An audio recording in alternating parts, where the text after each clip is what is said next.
Welcome to Danny Houlihan's Irish Experience podcast. Join Danny on a journey through the historical island of Ireland, its people and the wild Atlantic Way, which is Ireland's last frontier.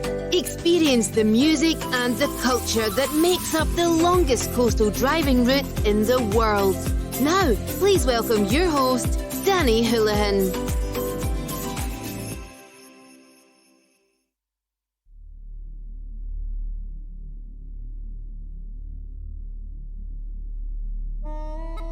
Cuireann fáilte go dtí slí an Atlantic Ocean.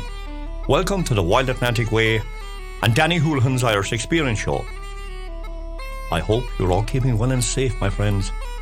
And if you're walking, jogging or cycling, please take care on this Halloween night. It is a night when the Celtic otherworld is alive again, so tread very carefully. In one of my podcasts, I covered the wreck in Beale called the Thetis, which was wrecked on Beale Bar on the 30th of November 1834. And for those who did not hear that episode, check it out. When you get a chance, this is just the background to the story. On a stormy night, Sunday the 30th of November 1834, the moon shone brightly through the dark clouds over the Shannon Estuary. A sailing ship called the Thetis made for shelter within the relative safety of the Shannon Estuary. The ship was under the command of Captain Younghusband. The Thetis had crossed the Wild Atlantic Way from Quebec in Canada and was laden with a cargo of timber. High seas and relentless storms battered the ship and the crew during the crossing. As the Thetis went up the river against the silhouette of the high cliffs of Doon and Bramore Cliffs, tragedy, however, was soon to unfold for the ship and its crew. The Thetis was just within the shelter of the Shannon Estuary when the high waves battered the ship, casting her onto the shore of Beale Bar. High waves battered and destroyed her masts. Many of the crew were swept overboard and lost forever. Others clung to the ship for their lives in the hope of a rescue. Her Majesty's Coast Guard on Lookout Hill at Beale were on the scene, as were local people who made their way from their thatched houses to the shoreline in the darkness to offer help and assistance to the crew of the stricken vessel. Some brave sailors managed to swim ashore, but 9 souls perished that night. The locals took care of the sailors that survived that night and offered them shelter and food.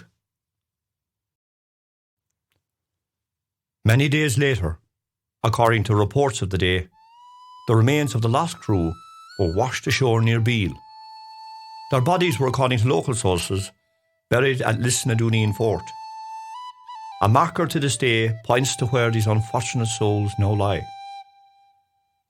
What transpires next is that the ship had a cargo of contraband tobacco hidden in its hull. And when found by the inspecting officers, the crew and captain went from being saved survivors to being marched to the jail in Tarbert first, then on to Tralee, where they were jailed.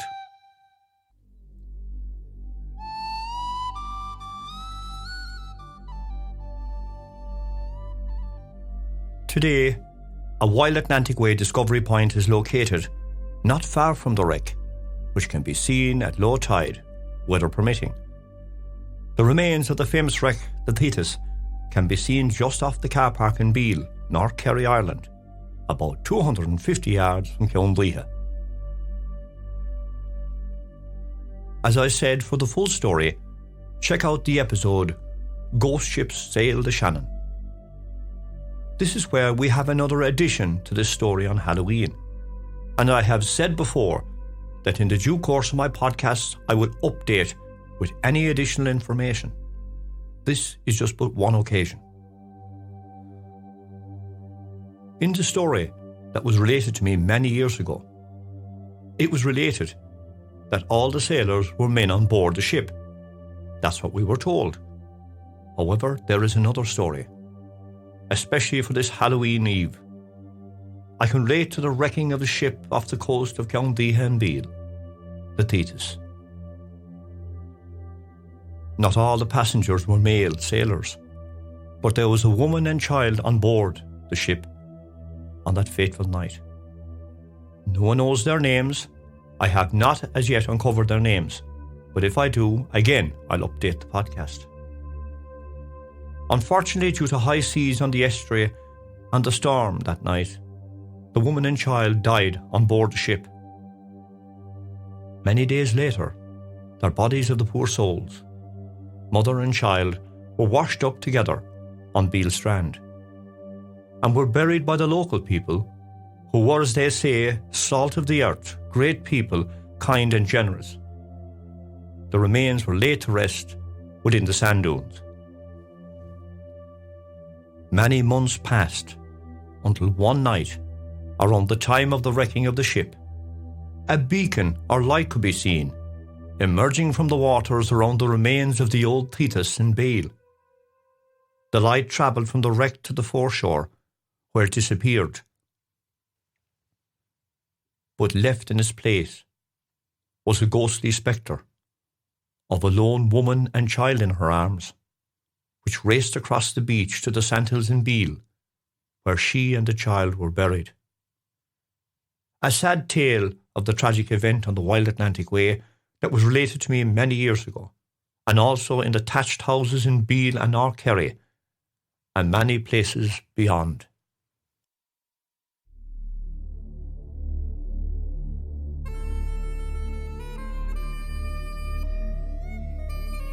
Now, during my cross-reference for this story, I found another story matching this one, which was recorded in the Dukas School records, dated 1961, and would be of interest to anyone from the Beale area who is living abroad. Also to those who are living near Beale tonight, keep a watch out for any lights from the area from where the ship sank on that fateful night, as this is Halloween night. The story relates, quote, "Some years ago, a doctor from Dublin was visiting a friend from Beale. While walking along the beach one evening after supper, he noticed far out in the water a very bright light, which he took to be a flare ignited by fishermen on the estuary. He watched the light come smoothly and steadily towards the spot where he was standing. When it touched the shore, it disappeared. Then a cloaked woman, bearing a child in her arms, now hurried across the sand in front of him and vanished in a moment in the sandhills. That would be the sandhills in Beale. When the doctor returned to his friend's house, it has been stated, he related to his friends what he had witnessed. The friend told him that in 1834 there was a ship called the Thetis. Just at the point where the light struck the shore, a woman and child had been cast dead on the beach. This ghost is not often seen, but people of the district say it appears at the time of year the shipwreck occurred." Unquote. Thus the legend of the Thetis is there and his crew, from the history related of the woman and the child of the Thetis. Many stories are still in the memories of our people of the Shannon area, its past and its people, and the lore that makes up the special area of North Kerry Ireland. Many, many have been lost to time, but the few stories that have survived will live on forever, a testament to our ancestors and the people who lost their lives along the famous Shannon Estuary. I hope you've enjoyed our Halloween journey back to the Thetis and the ghostly happenings along the Shannon Estuary. I will be back again with another episode, as over the summer I have been very busy out and about the area, collecting and visiting special places which are all unique experiences. For now, from the banks of the Shannon on Halloween, I say slán. Bye. Thanks for listening to our show. Through its people, its heritage and its rugged coastline, this is truly Danny Houlihan's Irish experience. Bye for now.